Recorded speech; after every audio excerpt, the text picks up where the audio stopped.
What's up? Hey, what's good? What's poppin'? I am Miss Bear. Welcome back to my channel. I appreciate you guys for sliding through and coming to kick it with me. As you guys can see from the title, it's just got dark, y'all, and we're getting up into this. Okay, I just failed at that, but anyway, we're getting into another Mr. Nightmare. 3 real scary sleepover horror stories, part 2. I know I should have probably did part 1 first, but the crazy part about it is I'm just now noticing that this video says part 2, and guess what? We're still gonna watch part 2 because part 2 is what I found. So therefore, I'm not really gonna do too much talking. I'm real excited to see or hear or whatever, see both hear these stories and see like actually what happened. I am a big horror fan, but at the same time, you know, I have my limits. So let's get into it.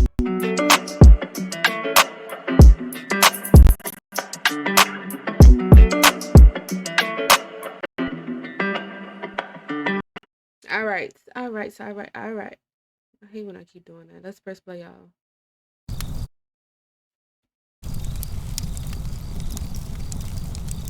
Three real sleepover stories. Let's see.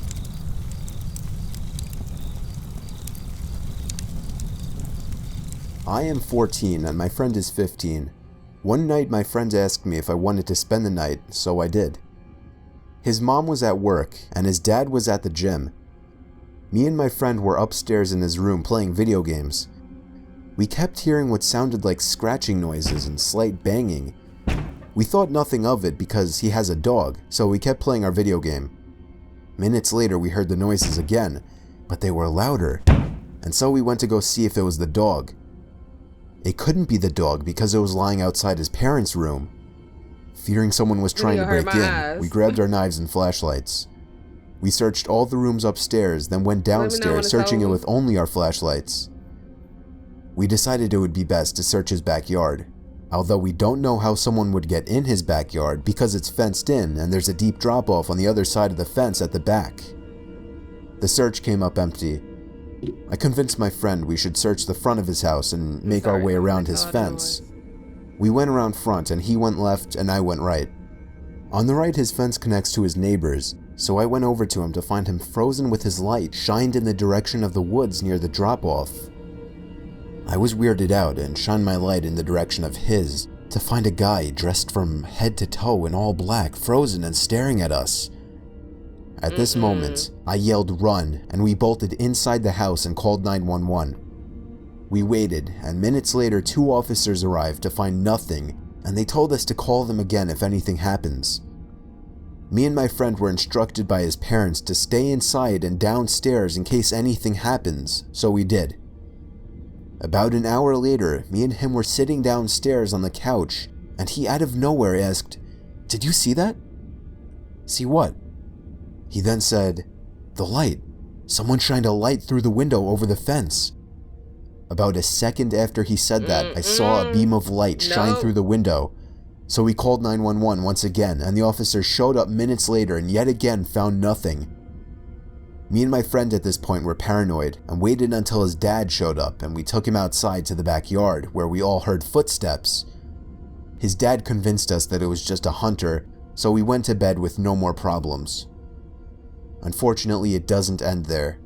My friend asked me about 2 weeks later if I wanted to spend the night again, and I did. Later that night, his parents were both still at work.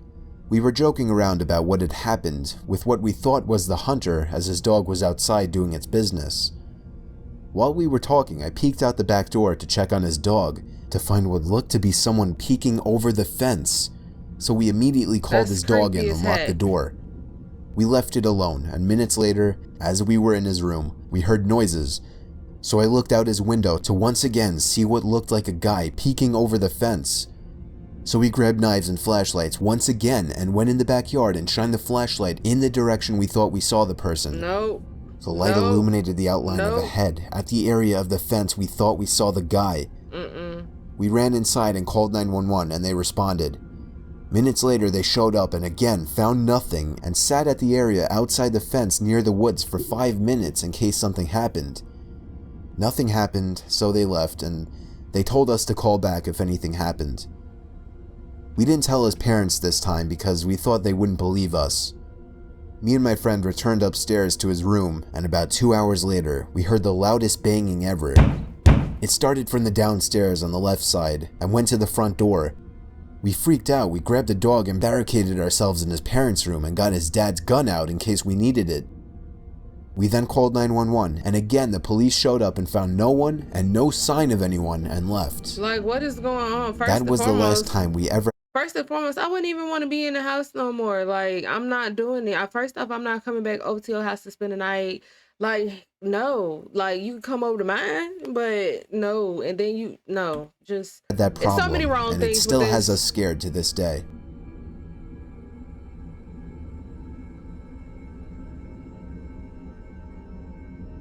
I was 14 years old, hanging out with my friend Jesse, who was also 14. We were in the living room playing Call of Duty. His parents weren't home for the night, so we were being as loud as we wanted. We were doing nothing but playing video games and eating junk food all night.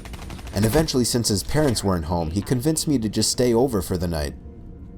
So after Jesse went upstairs to go to the bathroom, I went downstairs to call my mom in private and tell her I would be staying over.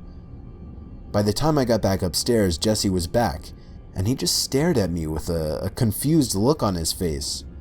I asked him what was wrong, and he said he thought that I was upstairs as he thought he heard someone in the bedroom next to the bathroom. I assured him I was downstairs making a phone call, and he just looked back upstairs with a concerned look. He walked upstairs and I followed him. He stopped at the door to the bedroom and put his ear up against it. He then opened the door and peeked into the room. It was dark, but I could see there was enough light in there to be able to scan the room. We didn't see anything, so he shut the door. I told him he was being paranoid as we went back downstairs to play more video games. We turned the volume back up loud and resumed playing. After the match ended, the loading screen came up, along with the silence that usually accompanies loading screens. That's when me and Jesse both looked at each other. Jesse hit the mute button as we listened to what we were sure was somebody grunting from upstairs in that bedroom. But soon after the silence from the television, there was silence from upstairs as well. Jesse whispered to me that someone is hiding up there. They must have stopped making the noise as soon as there was silence down here. House. Like, I'm not even staying Jesse in whispered to me that house. we need to leave through the back door right now as it was much quieter than the front door. I agreed, and we headed outside to the back door.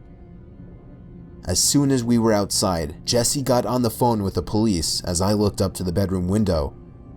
For some stupid reason, I turned on the flashlight on my phone and aimed it up to the window. About 3 seconds later, my heart dropped as someone stepped into view from behind the glass, but only for a brief moment. No, ma'am. They seemed to crouch down under the window after spotting us. Jesse saw it too. That's when we actually took off down the block. We only came back when we saw a police car parked outside with its lights on. Jesse unlocked the front door for the two cops, and they went inside to investigate. As me and Jesse were outside waiting by the car, we saw him. Him, as in the guy who was surely at the window. He was coming out from the backyard, walking really fast, yet also clearly trying to keep quiet. This man was really tall, like 6'5" or something, and he looked to be mid-40s. Me and Jesse ran inside and screamed for the cops to come outside, but by that time he was gone, and we had no idea which direction he could have gone in. Inside of the bedroom that the man was in, a giant clothes bag had been pulled out from under the bed with certain articles of clothing obviously missing. There was also money missing from the desk drawer, and the desktop computer had been turned on. We never saw or heard of this man again. See, cause no. Wow. My goodness. I'm just not about So to be in no cute. house like that. That's just no. Just definitely not happening. I'm out. I'm not about to keep no. Let me hear one thing. This took place in the summer of 2008 when I was 12 years old. I was sleeping over at my friend Calvin's house. I can't remember every little detail about what was going on, but I remember Calvin's family came home unexpectedly early, and things were getting a bit hectic in the house, so we came up with this cute little idea of pitching a tent up in the backyard and sleeping out there for fun. We figured why not, since it was warm out There's anyway. nothing wrong with camping. We pitched the but tent in like 15 minutes with Calvin's backyard nightlight giving us enough light in the dark. Now, on one side of Calvin's backyard beyond the fence was about 100 yards of nothing but trees. We lived in the country in New Jersey. Anyway, after goofing around for a while, Calvin turned off the nightlight and we finally went to sleep. Now, I don't know about everyone else, but I cannot for the life of me fall asleep in sleeping bags, or let alone anything but my bed. I was twisting and turning for like 3 hours trying to fall asleep in that thing. Sometime during the night, I started to hear a little rattly, creaky type sound coming from around the fence. It gave me chills at first, naturally. I wanted to wake Calvin up, but I didn't. It sounded like the wooden fence was being pushed or was just moving. It was a bit windy out after all, but still, nevertheless, being the only one awake outside in a pretty rural area, and hearing a weird sound would make anyone uneasy. I tried to ignore it for the longest time, rolling around for like 3 hours hearing nothing but the sound of the wind, to then hearing a constant strange sound was just too weird, and I was getting downright freaked out. I felt the urge to pee coming on, and I didn't really want to go out there without knowing Calvin was awake. So I woke him up and told him to listen to that noise. Of course, he thought it was just the wind, but as long as he was awake, I did feel better about leaving the tent. I unzipped the tent and naturally looked in the direction of the noise. I couldn't really see anything, it was too dark, so I walked over and flicked on the nightlight switch. Like, common sense don't say get out. Like, go, like, that's it, wrap it up. Like, because I'm not staying nowhere I hear sounds like that. I mean, everybody different now. Like, you know what I'm saying? I'm just not about to do it. I love my life too much. If I hear something that's out the ordinary and I'm somewhere out the ordinary, I'm out. Like, why am I even out the ordinary anyway? When I looked at the fence, I saw there was a person leaning on the fence with his head down, seemingly pushing the fence. I immediately turned the light off and practically dove into the tent.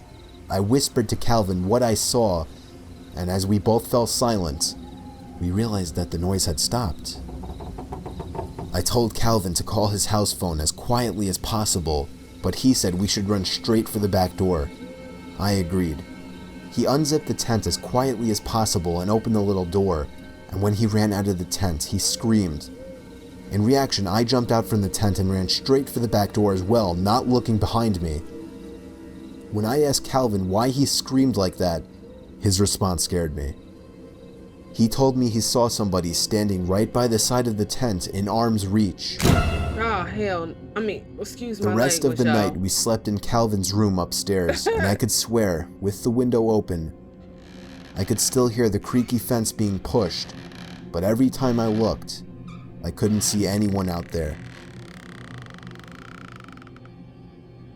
Just no, not happening. Like, okay, y'all, so let's end that video right there like that. All I gotta say is I'm not about to, if I hear anything out of the ordinary, I'm out. I'm done. That's it. Like, I'm not about to stay to try to figure out nothing, and nada. But it is what it is. Like, you know what I'm saying? It is what it is. Everybody, you know, are different. They're not gonna react the same way. But that was very interesting. It is very creepy because I know it's things like this that really do happen everywhere. Like, it's just a whole bunch of creepy stuff that happen everywhere. But you know what I'm saying? Like, it is what it is. I just know that I would have reacted so much differently. That's all I'm thinking about. But anyway, y'all, I really hope that you guys enjoyed this reaction video just as much as I enjoy reacting to it. Comment down below. Love this video up. I wish it was a love button, but like this video up, thumbs it up. And as a pleasure, I say as a pleasure, and as always, it's a pleasure for you guys. I need to get my words together because I'm like stumbling over my words. But anyway, guys, give me more things that you guys to like this and react to on this channel. Don't forget to thumbs up this video. And as always, it's a pleasure. I appreciate you guys for coming through and coming to kick it with me and watch this scary crap. I wonder what y'all would do. Comment down below. Let me know what y'all would do in this situation because I know I'm not tripping. I know I'm not the only one that's, you know, that would react differently. So tell me how you guys would react if, you know, you was at a sleepover and these things was happening. I'm interested. I really want to know. And also, guys, on the way out, don't forget to hit that red subscribe button and ring that bell so when I drop a video, you will know, you won't miss it, and you will be right here. I felt like I was about to sneeze. My eyes being watery, but it's not really coming out. And anyway, until next time, guys, I'm sorry that I'm clumsy. I'm odd. Y'all never know what I'm gonna say. But it is what it is.